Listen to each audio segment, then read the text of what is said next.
നമസ്കാരം.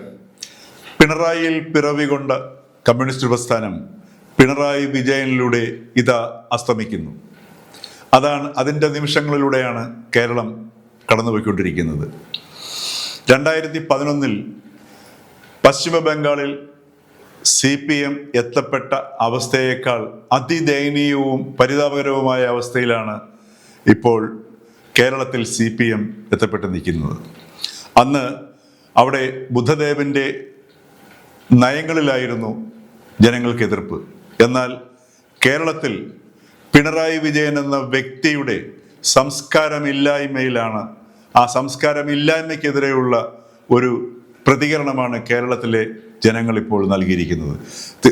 മാത്രമല്ല, ഇടതുപക്ഷ പ്രവർത്തകർ പോലും അതിശക്തമായി പിണറായി വിജയനെതിരെ വോട്ട് ചെയ്തതിൻ്റെ ഫലമാണ് നാം ഇപ്പോൾ കേരളം ഒട്ടുക്കും, പ്രത്യേകിച്ചും കണ്ണൂർ ജില്ലയിൽ നിന്നും നാം കാണുന്നത്. കണ്ണൂർ ജില്ലയിൽ ഇത് നിശബ്ദമായിട്ടാണ് ഈ പ്രതികരണം ഉണ്ടായിരിക്കുന്നത്. അവിടെ എങ്ങനെയാണ് കണ്ണൂർ ജില്ലയിലെ പയ്യന്നൂരിലെയും അതേപോലെ തളിപ്പറമ്പിലെയും ധർമ്മടത്ത് 6 റൗണ്ട് എണ്ണുന്നത് വരെ പിണറായി വിജയൻ പിന്നിലായിരുന്നു. VP അബ്ദുൽ റഷീദ് എന്ന് പറയുന്ന ആ യൂത്ത് കോൺഗ്രസ് നേതാവിൻ്റെ പിന്നിലായിരുന്നു കഴിഞ്ഞ പ്രാവശ്യം 50,000-ലേറെ ഭൂരിപക്ഷം നേടി വിജയിച്ച പിണറായി വിജയൻ. 71%, ഹിന്ദുക്കളുള്ള ധർമ്മടം മണ്ഡലം, 26% മാത്രമാണ് അവിടെ മുസ്ലിം ജനവിഭാഗമുള്ളത്. ആ മണ്ഡലത്തിൽ 6 റൗണ്ട് പിണറായി വിജയൻ പിന്നിലാകണമെങ്കിൽ ഒന്ന് ആലോചിച്ച് നോക്കുക.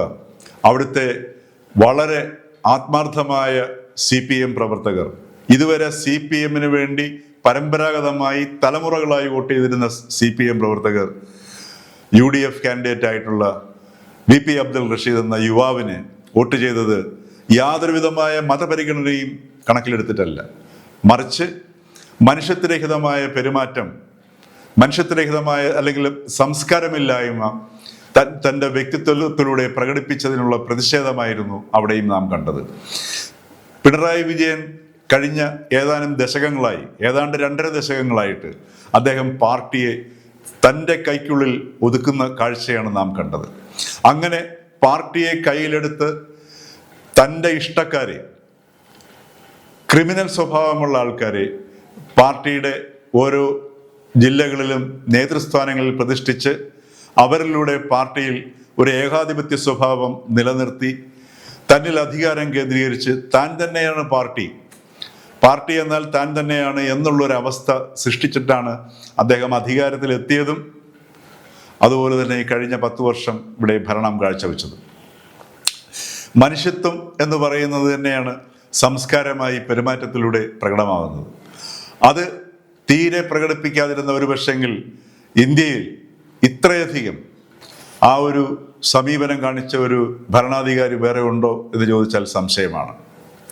ഇവിടെ നാം കാണേണ്ടത്, തലശ്ശേരിയിൽ കാരായി രാജനെ അവിടെ സ്ഥാനാർത്ഥിയാക്കി, അദ്ദേഹത്തിന് നല്ല ഭൂരിപക്ഷം കിട്ടി വിജയിച്ചു. പക്ഷേ കാരായി രാജനെ അവിടെ സ്ഥാനാർത്ഥിയാക്കിയതിലൂടെ കേരളം മുഴുവൻ ഒരു സംസ്കാരത്തിൻ്റെ പ്രതിഫലനം കേരള ജനത തിരിച്ചറിയുകയാണ്. കാരണം കാരായി രാജനെ പോലെ ഒരു കൊലക്കേസിൽ പ്രതിയാക്കപ്പെട്ട് ജയിലിൽ കടന്ന് ഇപ്പോഴും തീർപ്പ് കൽപ്പിക്കാത്ത ആ കേസിൽ പെട്ട ഒരു വ്യക്തിയെ അവിടെ സ്ഥാനാർത്ഥിയായി പ്രഖ്യാപിക്കുക, സ്ഥാനാർത്ഥിയായി നിർത്തുക എന്ന് പറയുന്നത് ഒരു എന്തും ഇവിടെ സാധ്യമാണ്, താൻ വിചാരിച്ചു കഴിഞ്ഞാൽ എന്തും സാധിക്കും എന്നുള്ളൊരു സന്ദേശമാണ്. ഇവിടെ ചില ഇടത് സാംസ്കാരിക പ്രവർത്തകർ പിന്നീട് എഴുത്തുകളുമായിട്ടൊക്കെ സാമൂഹ്യ മാധ്യമങ്ങളിൽ പ്രത്യക്ഷപ്പെട്ടു. അതായത് കാരായി രാജനെ കാണുമ്പോൾ യേശുക്രിസ്തുവിനെയാണ് ഓർമ്മ വരുന്നതെന്ന് ചില സ്ഥാനമോഹികളായ, മുൻപ് 1ാം പിണറായി സർക്കാരിൻ്റെ കാലത്ത് ചില സ്ഥാനം വഹിച്ചിരുന്ന ഇടതുപക്ഷ സാഹിത്യകാരന്മാരൊക്കെ എഴുതുകയുണ്ടായി. അപ്പൊ ഇത്തരത്തിലുള്ള ഒരു അന്തരീക്ഷം സാംസ്കാരിക മേഖലയിലുള്ള എഴുത്തുകാരെയും സാഹിത്യകാരന്മാരെയും ഒക്കെ തന്റെ ചൊൽപ്പിടിക്ക് നിർത്തുന്ന ഒരു വല്ലാത്ത ദൂഷിത വലയത്തിലേക്ക് കേരളത്തെ പിണറായി വിജയൻ കൊണ്ടുപോയി. അതിനെതിരെയുള്ള ഒരു പ്രതികരണമാണ് ഇവിടെ. CPM-ന്റെ അന്ത്യം കുറിക്കുന്നു എന്ന് പറയാൻ കാരണം ഈ തെരഞ്ഞെടുപ്പിലൂടെ CPM-ന്റെ അടിത്തറ ഇളകി എന്നുള്ളതാണ്. ഏതാനും വിമത സ്ഥാനാർത്ഥികളായി പയ്യന്നൂരിൽ വി കുഞ്ഞികൃഷ്ണനോ അല്ലെങ്കിൽ തളിപ്പറമ്പിൽ ടി.കെ. ഗോവിന്ദനോ ആലപ്പുഴയിൽ ജി. സുധാകരനോ മത്സരിച്ചു എന്നുള്ളതിൽ അവർ വിമത സ്ഥാനാർത്ഥികളല്ല. യഥാർത്ഥത്തിൽ ഒരു പരമ്പരാഗത അർത്ഥത്തിൽ അവർ വിമത സ്ഥാനാർത്ഥികളെയല്ല, മറിച്ച് പാർട്ടിയുടെ അടിത്തറയുടെ ഭാഗമായിരുന്നു ഈ 3 നേതാക്കന്മാരും. 3 പേരും 70 കഴിഞ്ഞ വ്യക്തികളാണ്. ഇവരും കൂടെ ചേർന്നിട്ടാണ് ഈ പാർട്ടിയെ കെട്ടിപ്പടുത്തത്. നിർണായകമായ സംഭാവന നൽകി, അവരുടെ ജീവിതത്തിന്റെ നല്ലൊരു അംശം നൽകി അവർ കൂടി കെട്ടിപ്പടുത്തതാണ് ഈ പാർട്ടി. അപ്പൊ ഈ അടിത്തറയിലെ ഏറ്റവും പ്രധാനപ്പെട്ട ശക്തി കേന്ദ്രങ്ങളായിരുന്നു ഈ സുധാകരനും ഗോവിന്ദനും അതേപോലെ വി കുഞ്ഞികൃഷ്ണനും. ഇത് ഓരോ പാർട്ടി പ്രവർത്തകർക്കും നേരിട്ട് അറിയാവുന്നതുമാണ്. അതുകൊണ്ടാണ് ജി. സുധാകരൻ 20,000-ലേറെ വോട്ടിന്റെ 21,000-ലേറെ വോട്ടിന്റെ ഭൂരിപക്ഷത്തിൽ അമ്പലപ്പുഴ ജയിച്ചതും, അതേപോലെ തന്നെ വി കുഞ്ഞികൃഷ്ണൻ മികച്ച ഭൂരിപക്ഷത്തിൽ പയ്യന്നൂർ ജയിച്ചതും, തളിപ്പറമ്പിൽ ഒന്ന് ആലോചിച്ച് നോക്കണം തളിപ്പറമ്പിലെ അവസ്ഥ എന്താണെന്ന്. എം.വി. ഗോവിന്ദൻ തൻ്റെ ഭാര്യയോടെ നിർത്തുന്നു, താൻ ഒഴിഞ്ഞിട്ട് തൻ്റെ ഭാര്യയോടെ നിർത്തി മത്സരിപ്പിക്കുന്നു. അപ്പൊ ഇതെല്ലാം സമൂഹത്തിലേക്ക് പ്രവഹിച്ച ഒരു സാംസ്കാരിക വശവും അതല്ലെങ്കിൽ ആ ഒരു സ്വജനപക്ഷപാതവും അഴിമതിയും ഇതെല്ലാം ഈ സാധാരണ ജനങ്ങൾ കണ്ടുകൊണ്ടിരിക്കുകയാണ്. ഇതാണ് ഇത്തരത്തിൽ പാർട്ടിയെ തൻ്റെ കൈക്കുള്ളിൽ ഒതുക്കി പ്രസ്ഥാനത്തെ നശിപ്പിക്കുന്നു എന്നുള്ള തിരിച്ചറിവിൽ നിന്നാണ് ജി. സുധാകരനും ടി.കെ. ഗോവിന്ദനും വി കുഞ്ഞികൃഷ്ണനും പുറത്തേക്ക് വരുന്നത്. ഇതാണ് ഈ അടിത്തറ ഇളകി എന്ന് പറയുന്നത്.